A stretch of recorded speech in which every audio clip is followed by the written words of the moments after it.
Hey, Chrymzon here, and I figured that I would make a video going over and explaining exactly why a lot of the community is really angry about this new trailer. So before I even get to starting about the trailer itself, we need to talk about how this game was marketed.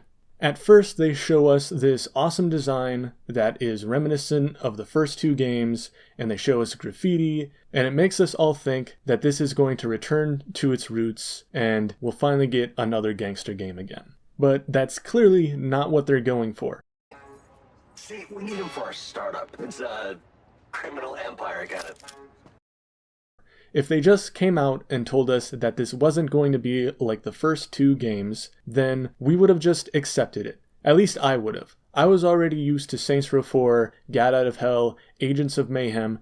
If this game wasn't going to be gangster themed, then I would have just accepted it. But they purposefully did not tell us that it was not going to be like the original games because they wanted us older fans to return and tune in. They hoped that we might find something in this trailer that we liked. So you really can't blame older fans for having a bad taste in their mouth after this, because from their perspective, they were being deceived just to fulfill this marketing strategy. Now, the people behind the graffiti wall and the marketing for it, they're geniuses.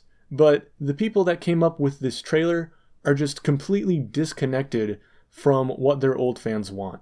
Now, this trailer is surprisingly tone deaf, and I say that it's surprising because they clearly know what older fans want, otherwise they wouldn't have come up with the graffiti wall marketing strategy. So when we see something like this, it appears as if they're saying, "We heard what you had to say, but we just don't care." Now, they say that they care and they love about us, but actions speak a lot louder than words. So the older fans have every right in the world to be angry. Now that I kind of got that out of the way, let's get into the trailer itself, and I can start dissecting it a little bit. So first of all, I'd just like to mention that I'm really glad that I watched this live so that I could experience just how odd this trailer is. The first time that I noticed that this was a Saints Row trailer and it clicked with me is when I saw the Penteros kill the dealer, right? We're 35 seconds into the trailer, and the thing that tips me off that this is the Saints Row game are not the Saints, but the villains.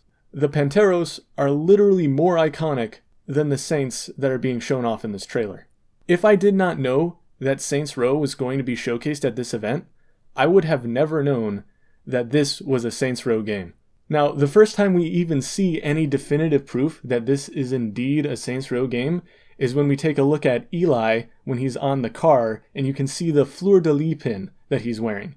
This is like around a minute and 30 seconds into the trailer. We're about halfway done, and this is the first time that you can definitively say that this is a Saints Row game.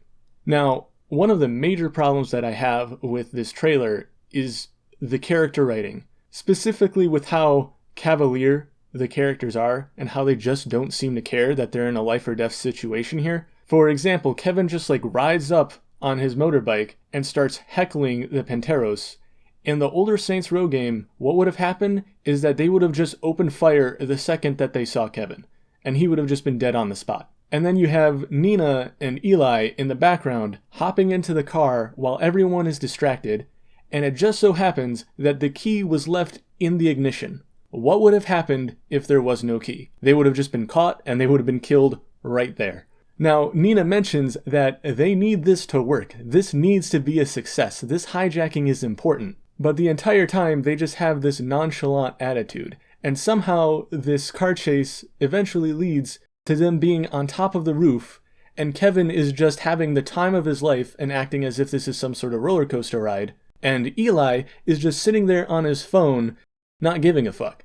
Now, I have to ask, where are these guys' guns? Why are they not trying to shoot and kill their pursuers? They're just taking this car for a joyride at this point. And then at the very end of the trailer, you have the boss that comes out and then says this really corny line that makes her sound like a toddler standing up to the local school bully.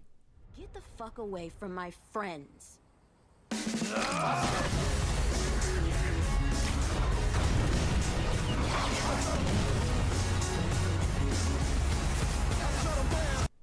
Now, this doesn't sound intimidating to me in the slightest. This was super pathetic, and I completely understand why a lot of people are disappointed with what they've seen in the trailer. All I can say is that I sincerely hope that they have a lot more to show and that their gameplay will speak louder than their trailers. Anyways, I hope you enjoyed the video, and I hope to see you all in the next one.